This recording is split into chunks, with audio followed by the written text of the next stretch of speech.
Всем привет! Сегодня продолжаем наше погружение в мир путешествия к бессмертию, глав с 11 по 20 по материалам с канала Chronix Voice. Посмотрим, как Хань Ли, найдя одну загадочную штуку, начинает разбираться с реальностью этих сект-культиваторов. Да, и не только про Хань Ли поговорим, а про то, что вообще движет этими людьми. Цена силы, знаешь. И как часто вот эта внешняя крутость, она скрывает, совсем другие вещи. Начинается все с бутылочки. Маленькая, зеленая, странный узор и, главное, очень прочная. Хань Ли там даже ногу себе ранит, пока ее крутит-вертит. Доктор Мо, правда, быстро мазью помог. Ага, но открыть ее не может. Ни он, ни Джан Тай, который, заметно сильнее его. Даже молотком пробовал? Вот именно. И это сразу как бы нам намекает, вещь непростая. И Хань Ли что делает? Сразу прячет. Вот эта вот осторожность, она прям с самого начала у него проявляется. Недоверие к окружающим. Ну да, в таком мире живешь, будешь осторожным. А потом ночью эта бутылка. Чудеса творит. Втягивает какие-то белые нити света. Может, лунного. Светится. И он начинает ставить опыты, да? На улице, говорит, эффект сильнее. Любопытно. 8 ночей он ее так заряжал, и вот появляются золотые знаки, и она открывается. Наконец-то. А внутри пшик. Одна капля какой-то темно-зеленой жидкости. Представляю, как он расстроился. Столько мороки и ради капли. Параллельно же еще обучение идет.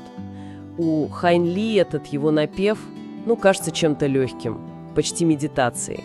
Особенно если сравнить с тренировками Джана Тая. Вот там жесть. Стиль бронированного слона.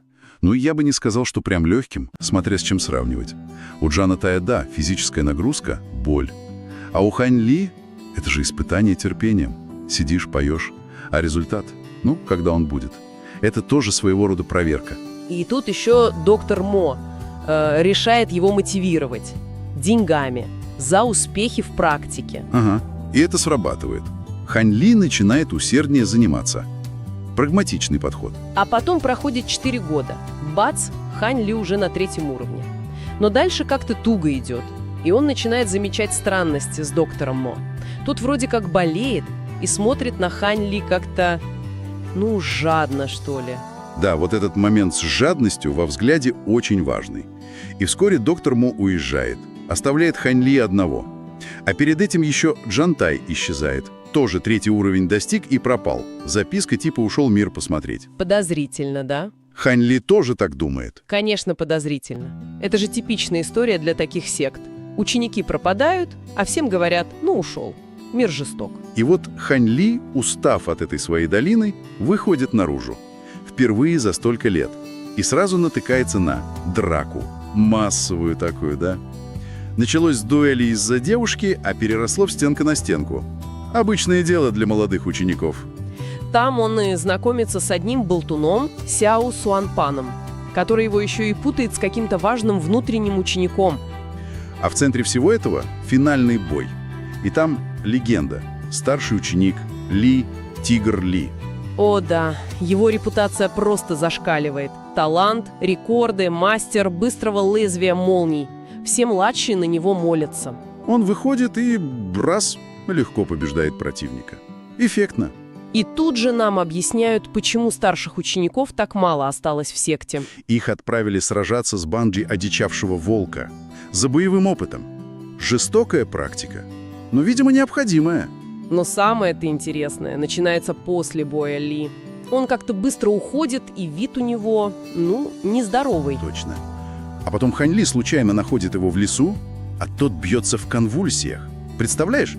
После такого триумфа... Ужас. Хань Ли, молодец, не растерялся. Применил свои медицинские знания, кстати, от доктора Можа. Помог ему, да. И находит флакончик, розовые таблетки, гранулы извлечения сущности. И тут Хань Ли его просто добивает. Говорит, что знают, что это за дрянь, редкий и очень опасный допинг. Шок для Ли, конечно. Откуда этот парень знает? Оказывается, эти гранулы дают невероятную силу. Но цена – минус 10 лет жизни за одну таблетку.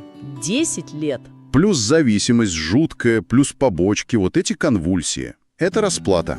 Хань Ли даже говорит, что сам пробовал. Но осторожно, разделив на микродозы. Вот же хитрец. Ну да, он всегда такой. И вот он ставит Ли перед выбором, по сути. Либо бросай таблетки, проживешь дольше, но былой силы уже не будет. Либо продолжай, и через 5-6 лет все, конец. Но зато на пике. Да, какая дилемма. Итак, что у нас получается по этим главам? Бутылка все еще загадка, но Хань Ли явно растет, становится умнее, проницательней. А история Линао – это прямо иллюстрация цены славы и силы в этом мире. Внешний блеск и внутренняя агония. Верно. И это заставляет задуматься, да? На что люди готовы пойти ради своих целей? Силы, признания. Именно. И как часто за маской успеха скрывается вот такая вот уязвимость, такая страшная цена. Есть над чем подумать после этих глав.